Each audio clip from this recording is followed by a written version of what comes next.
All right, so in pretty much all of our tutorials, we tell you that you need to be on your WordPress admin dashboard, which is well and good, but if you're brand new to WordPress, you might not know where that is or what it is. So let's get you to it and then explain what it is.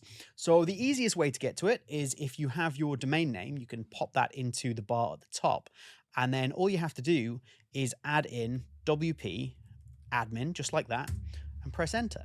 And what that'll do is it'll take you through to the login page. So this is your WordPress login page. And then quite simply add in your username, email address, or password. And there you go, you will be logged in.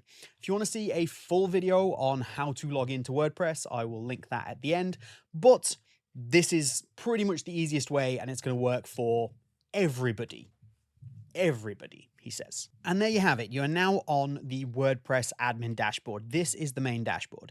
Now, this big section in the middle here, you could have all kinds of different boxes in here that will give you immediate accessibility to a variety of different things. I've kept this quite simple just to show you a few basic things. So if you want to do a quick draft of a post, you can do that just here. And then I like the at a glance here. You can see what you've got: 6 posts, 11 pages, 2 comments to be moderated, and 1 comment. So this is a test site we're using. So I'm going to show you a variety of things. And then the site health status, this is just telling me that there's some issues that it wants me to address. We're not too worried about that right now, as it is a test site. So what we just looked at there is considered the dashboard, but there's 2 other key areas that we want to have a look at. One is the toolbar. So this is your admin toolbar across the top here. And then you've got your admin sidebar down the side here. Surprise, surprise. And they're going to have a variety of different things that are going to be useful for you. If we have a look at the toolbar at the top, there's a couple of plugins there that are across the top, so I've got easy access to them. You've got a new option there, so you've got a shortcut to add posts and pages, things like that. You're also going to get that option in the sidebar, but this is like a little shortcut. You've got your comments in moderation, so those are those 2 there, and you can see that also mentioned in the at a glance. And then this button here, this home button, will give me the option to visit my site. So if you ever need to get onto your website quickly, that is the best way to do it. Just click on that button, the name of your website, the title, click on it, it'll take you through to it. So if we move over to the sidebar, you can see we've got a lot more options. Now, a good number of these are plugins that we're currently using or running. The YouTube videos, WooCommerce, the WP Forms, code snippets. These are all examples of plugins. And if you want to see how to install a plugin, maybe what they do, I'll link a video to that at the end of this one. But to give you a rundown of some of the things that you're going to use the most, posts here. So this is going to allow you to create posts, create those blog posts if blogging is what you're into, but overall it's just a really useful built-in tool. You can see here I have all my various posts. If I click into posts, I can add a new one. I can come in and edit my existing ones. So that is what your post is going to do. And it's a similar story for pages. So if we click on pages here, we can add a new page and we can see all of the pages that are currently available on my website. And of course, from here, we can edit them. We can throw them in the trash if we don't like them anymore. It's all really easy to do. This page here, I don't want it. Let's hit trash and get rid of it. That simple. Comments is exactly the same as what we were looking at earlier. So we can click there, we can see existing comments, and we can see comments that are currently under moderation. That's these 2 here.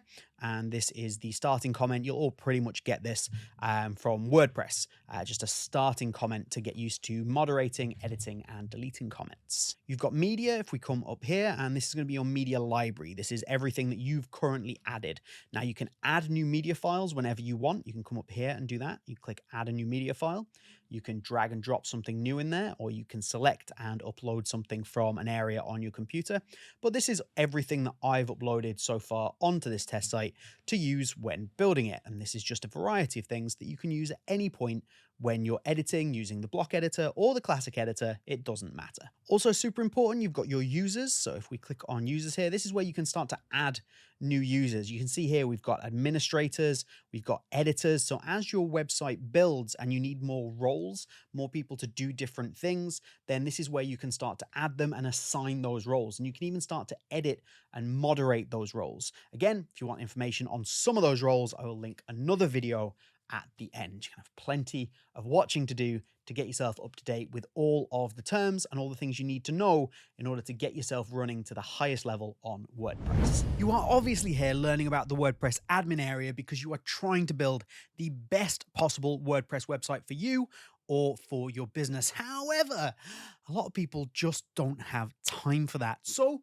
I'd like to introduce you to WPBeginner Professional Services. We have a whole team of incredible professional website builders that can do it all for you. So if you want to check that out or any of the other professional services we have on offer that are going to be able to speed up your website or maybe maximize and boost your SEO, then click the link down in the top pinned comment or in the description. Plugins also super important here. Your plugins are essentially like apps for your website. They're going to allow you to add additional functionality. Now here you can see the plugins that I have activated or I have at least installed, and there's quite a few that I'm currently running. If I want to add a new one, I can click here on add new plugin, and this is going to take me through to the WordPress plugins directory, where I can essentially install a whole bunch of free plugins. There are thousands and thousands and thousands of free plugins that I can use. Now, if I want to upload maybe a paid plugin from elsewhere, I can do that by clicking upload plugin and dragging in the file, dragging in the zip file that you'll have downloaded from elsewhere. If I head over to appearance here, this is where I'm going to be able to change my theme. So at the moment, I'm running that Bloxy child theme that I showed you just a little bit earlier. But for example, if I wanted to change that, I could change it to the Astra theme just here by activating it. It's already installed. I would just need to activate it. And again, I can go through, I can add brand new themes to this, whether they be free or premium. Do be very careful if you are looking to change your theme. Your theme is how your entire site looks. So if you change your theme, you are changing every single element of your site basically. And what that's going to do is it's going to impact maybe some of the formatting that you've already done. So do be careful when you are changing your theme to make sure it's something that you absolutely want to do. So that in a nutshell is your WordPress admin dashboard, sidebar, and toolbar, and some of the features that are available. That is by no means an exhaustive list of what you can do. You could go into the settings and be there going through every little thing if you should so want. But hopefully that gets you started and gives you a good look at the WordPress backend. And if you want to check out any of the videos I mentioned in this video, then click on them right here.